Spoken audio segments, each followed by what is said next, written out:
قل للمؤمنات يغضضن من أبصارهن ويحفظن فروجهن ولا يبدين زينتهن إلا ما ظهر منها وليضربن بخمرهن. Ini poinnya. Dan katakan Muhammad sallallahu alaihi wasallam pada perempuan-perempuan yang beriman saja. Ibu tolong fokus di sini ya, dan akhwat muslimah dimanapun Anda berada.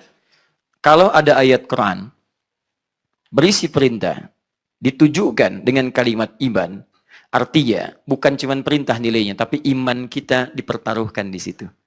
Jadi kalau ada yang melanggar ketentuan itu, bukan cuma dosa, ini menunjukkan indikasi bahwa imannya dalam keadaan lemah pada saat itu.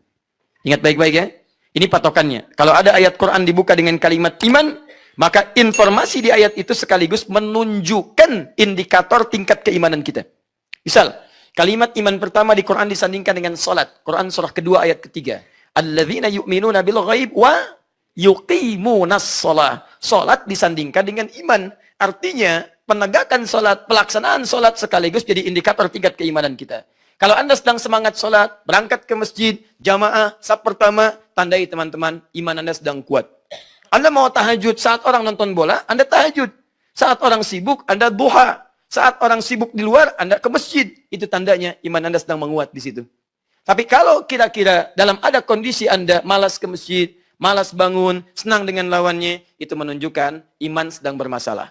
Dan ayat tentang perubahan keadaan perempuan dibuka dengan kalimat iman. Artinya, mari kita lihat ukuran tingkat keimanan perempuan dan Anda bisa ukur pada keluarga Anda di rumah. Jangan tunjuk orang lain dulu. Jangan-jangan satu telunjuk menunjuk pada orang lain dan tetangga, tiga menunjuk pada keluarga Anda. Lihat baik-baik.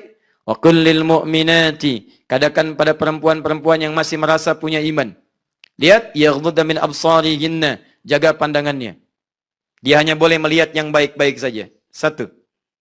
Wa yahfadna furujahunna. Dan jaga kemudian kehormatan dirinya. Jangan sampai bersentuhan dengan yang bukan mahramnya. Jangan sampai mudah kemudian untuk menjual keadaan dirinya. Karena jahiliyah melakukan itu. Perempuan beriman jangan sampai menjual kehormatannya untuk bisa menggadaikan imannya. Perempuan jangan sampai menjual keadaan pandangannya untuk meruntuhkan kekuatan imannya. Jaga pandangan kamu, jaga dengan baik, jaga keadaan dirimu, jangan serahkan kehormatanmu pada orang lain. Kamu lebih daripada ratu. Hei perempuan beriman. Kalau kita katakan pada bahasa kita sekarang, tidak setiap orang bisa bersalaman dengan Ratu Elizabeth. Tidak setiap orang bisa bersalaman dengan Ratu A, Ratu B. Kenapa? Karena dia ratu. Ketika seorang akan bersalaman, harus melalui prosedur yang sangat ketat. Dalam Islam, setiap perempuan beriman, dialah ratu yang sesungguhnya. Karena ratu, dia tidak boleh disentuh, kecuali orang yang berhak dan sudah mengalami prosedur untuk menyentuh ratu yang dimaksudkan.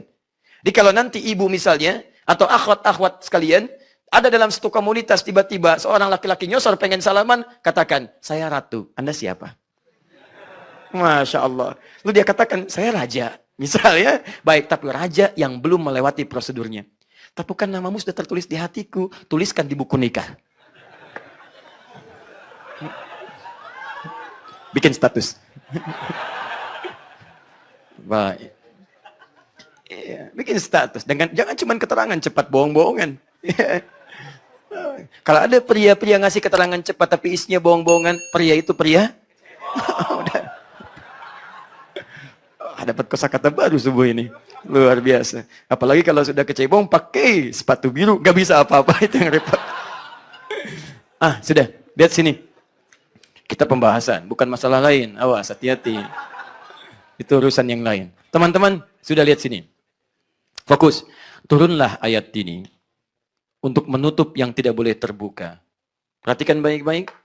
Wala yubdina zinatahunna. Masih ingat tadi? Tabarruj antazayyanatil mar'ah. Dari kata zina. Jangan sembarangan membuka. Ada yubdi, menampakkan. Tapi lebih rendah daripada azhar. Jadi yang rendah aja jangan dibuka. Apalagi yang lebih tinggi daripada itu. Wala yubdina zinatahunna. Dan perempuan beriman jangan mudah membuka yang sederhana pun. Apalagi membuka yang selebar-lebarnya.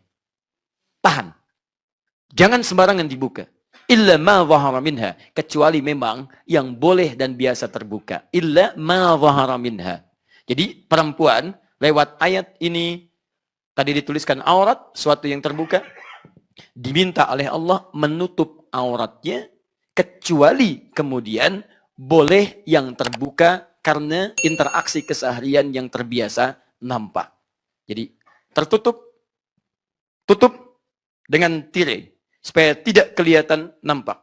Dalam bahasa Arab sesuatu yang ditutup halus disebut dengan satr namanya. Kalau tutupnya kuat disebut dengan hijab namanya. Baik, ini ada kan suka ada penutup ya dalam kajian misalnya kan laki-laki perempuan. Kalau penutupnya seperti gorden itu satr namanya. Satrun.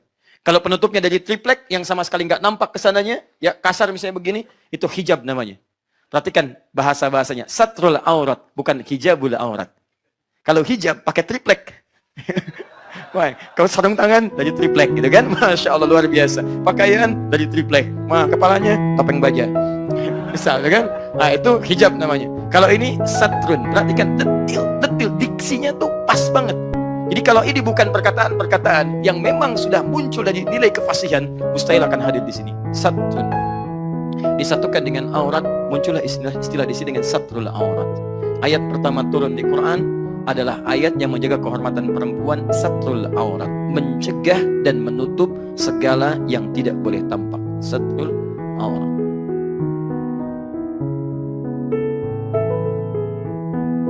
Fokus. Pertama kata Quran, tutup semua kecuali yang biasa nampak. Nah, satrul aurat di sini teman-teman sekalian dibagi dua bagian. Pelan-pelan.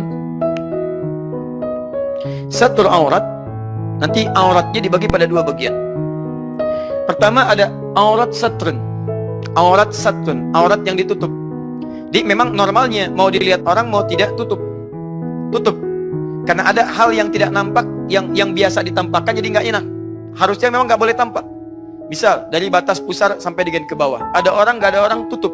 Karena walaupun nggak ada orang, Anda nggak akan enak tampil tanpa busana. Ya, bedakan bedanya antara hewan dengan manusia. Hewan itu nyaman tampil tanpa busana. Manusia nyaman tampil dengan busana. Makanya kalau Anda misalnya punya atau iseng-iseng ke kebun binatang, atau Anda punya peliharaan misalnya, Anda punya monyet peliharaan, Anda pakaikan misalnya pakaian, dia nggak akan gerah dengan itu. Karena dia tidak akan merasa nyaman karena kebiasaannya tanpa pakaian. Silakan cek lagi, misalnya Anda punya ayam peliharaan, pakaikan kemudian pakaian khusus ayam.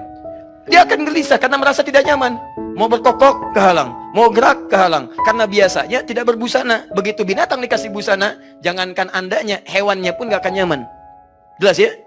Baik, sebaliknya manusia bedanya akan nggak enak tampil tanpa busana. Akan gelisah dia, nggak nyaman. Silahkan cek kalau tidak percaya. Anda dalam keadaan tanpa busana itu nggak akan nyaman. Minimal ada tubuh yang harus ditutup. Makanya kalau ada misalnya perempuan atau laki-laki, terlebih laki-laki misalnya, senang tampil tanpa busana, maka ada masalah dalam kejiwaannya. Ada masalah, ada masalah, ada masalah. Karena tertukar antara sifat hewani dengan sifat kemanusiaannya. Paham sampai sini? Saya sarankan jangan berlomba membuka-buka diri, karena binatang lebih jagoan di situ. Ya. Nah sekarang jadi ada yang dinamakan aurat satr, satrul aurat. Artinya menutup keadaan diri dalam kondisi apapun, tampil dalam keadaan tertutup. Bahkan dalam kondisi, mohon maaf, dalam kondisi tidak bersama orang lain. Itu normal. Kita tidur berpakaian, kita duduk berpakaian sekalipun tidak ada orang lain. Itu namanya satrul aurat, menutup yang terbuka. Ada yang kedua, auratun nazar. Aurat an-nazar. Bukan sekedar nutup biasa, tapi ditutup dari pandangan-pandangan yang tidak biasa. Nazar itu pandangan. Auratun nazar.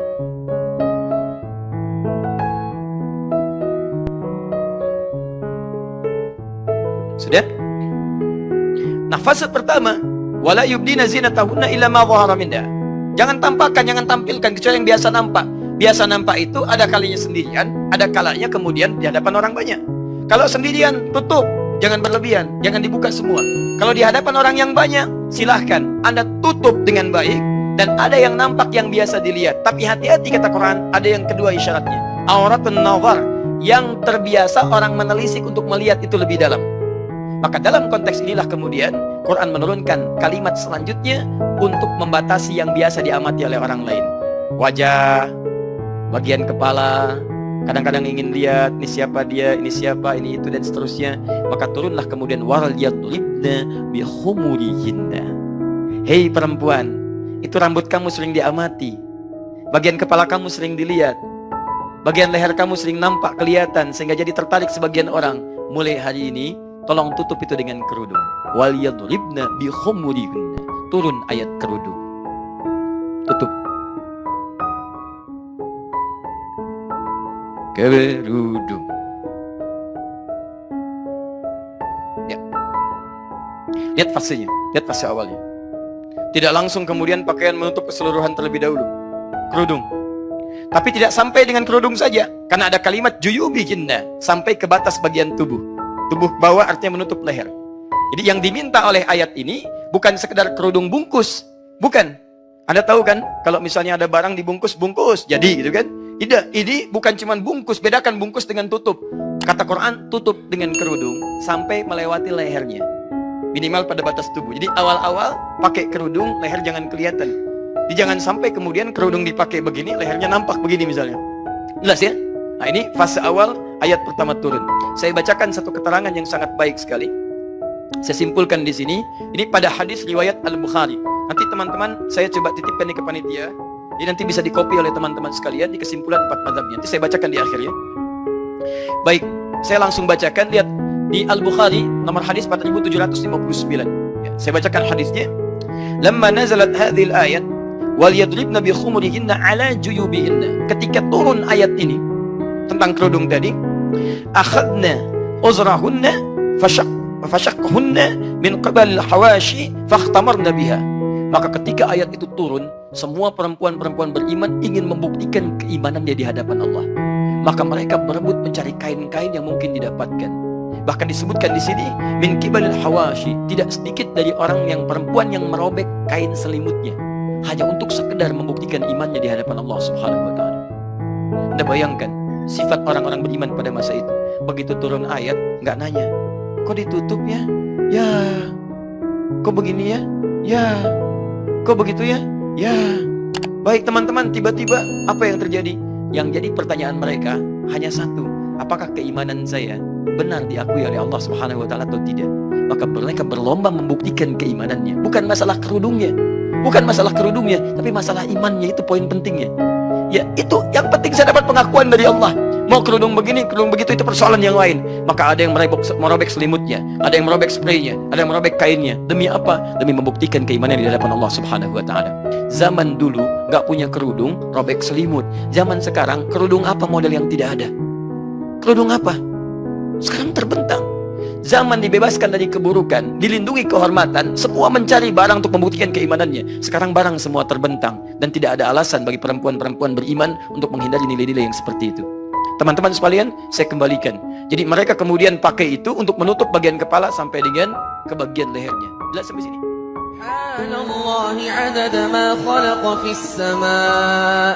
Subhanallahi 'adada ma khalaqa fil ardh. Subhanallahi 'adada ma khalaqa bainahuma.